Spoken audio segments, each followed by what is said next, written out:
Hello, Gary Stearman sitting in today for JR Church for a Prophecy in the News update. And today, we're privileged to have with us William J. Federer, and he is a widely known author, speaker, lecturer.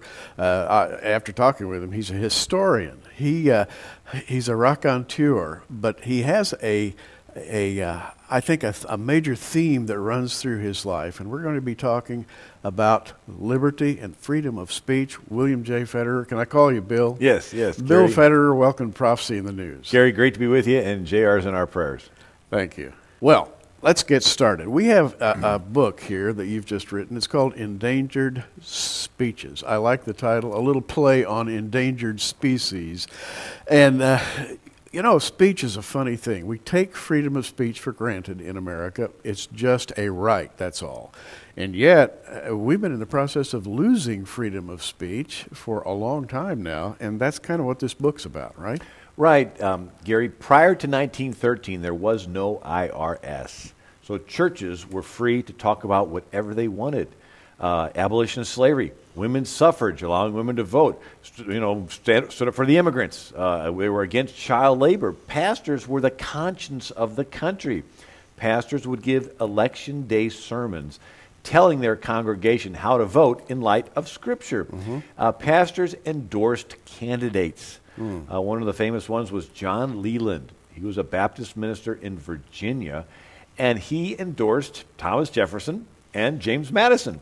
Did John Leland get in trouble as a pastor for endorsing candidates? No. Instead, they invited him to the Capitol, and he spoke at the church service that met in the Capitol with the president in the audience. There were church services in the U.S. Capitol from 1800 to 1868. The largest Protestant church in America met in the U.S. Capitol on Sunday because Congress wasn't using it. Sort of like a planned community where if a church is meeting in a new neighborhood and they build a public school, and the church will meet in the public school before the church gets enough money together to build their own building. And that's what happened. There were churches that met in the U.S. Supreme Court chamber. Churches met in the U.S. Treasury building. And so these were government properties that weren't being used, and so they were used for churches. Anyway, so here's John Leland, this Baptist minister that endorsed Thomas Jefferson,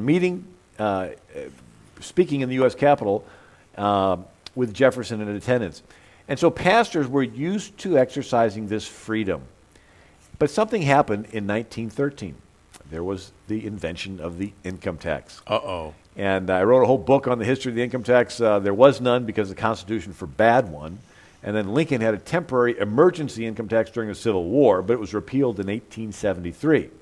Then they tried passing one in 1894, but the Supreme Court declared it unconstitutional. Boy, those were the days. But in 1913, they pushed through the income tax, but they didn't want to tax churches. So they created a category for churches called 501c3. Oh, we've all heard of that. As a matter of fact, 501c3 has the aura, I guess, of protection. It protects our rights, our freedoms. It protects the church. It keeps the church separated from the state and so forth and so on. But in the book, you say, wait a minute, au contraire, it may not be that way at all. Right. So churches were not taxed and their contributions were not taxed. So there's two things that happened there. And but the first income tax was a tax on the wealthy. It was a 1% tax on the top 1% richest people in America. The Rockefellers, the Carnegies. Well, guess what? The Rockefellers and Carnegies did not like being taxed.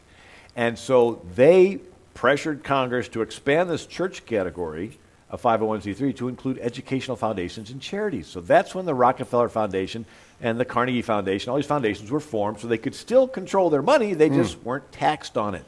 It was a brilliant idea, right? And then something else happened. Another group wanted to jump into the 501c3 category. It started in Russia.